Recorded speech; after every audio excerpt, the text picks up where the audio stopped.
طلت الملعب تباهي الزين والعز الجليل، بنت ابوها شيخ والشيخ خذاها بساعده، اللؤلؤ الزينه هلا بالزين والوصف الجميل، حسنها يذبح ويغوي العين واللي شاهده.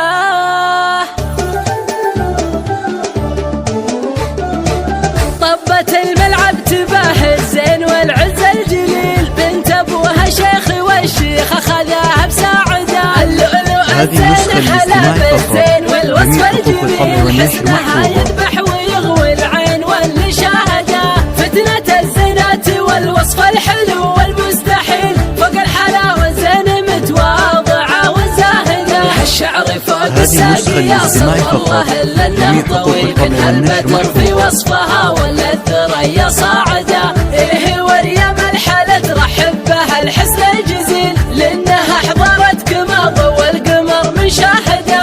الخشم طوله بمهنة كانها السيف الصقيل، والثغر يا صغر حلوه عن غيرها متباعده، مداويه كل العلل ومداويه عقل الهبيل، بدون كشخه باهيه ومن الغوى متقاعده، وصفي نادى الترف والزين ما هو بالقليل، يا عسى تسلم من عيون البشر الحاسده، هدي ملك الزين كله والحلا فيها مثيل، من خدها البارق لمع كنه يهنجم واعده، زينه وحور الوصف منها لا ولا عنه تميل، واخلاقها للي انتخاها واقفه وساعده، ولو مساره طبعها طبع السنافي والاصيل، جمالها وعقلها على العذر كايده، من طيبها ظهر وتوفي اللي هي واعده، ربت الملعب تباه الزين والعز الجليل، بنت ابوها شيخ والشيخ خذاها بساعده، اللؤلؤ الزين هلا بالزين والوصف الجميل، حسنها يذبح ويغوي العين واللي شاهده،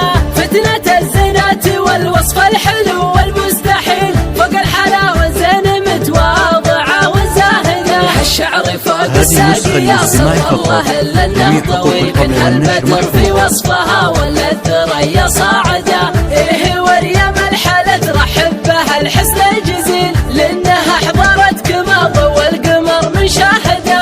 الخشم طوله بمهنة كانها السيف الصقيل، والثغر يا صغر حلوه عن غيرها متباعده، مداويه كل العلل ومداويه عقل الهبيل، بدون كشخه باهيه ومن الغوى متقاعده، وصفي نادى الترف والزين ما هو بالقليل، يا عسى تسلم من عيون البشر الحاسده، هدي ملك الزين كله والحلا فيها مثيل، من خدها البارق لمع كنه يهنجم واعده، زينه وحور الوصف منها لا ولا عنه تميل، واخلاقها للي انتخاها واقفه وساعده، ولو مساره طبعها طبع السنافي والاصيل، جمالها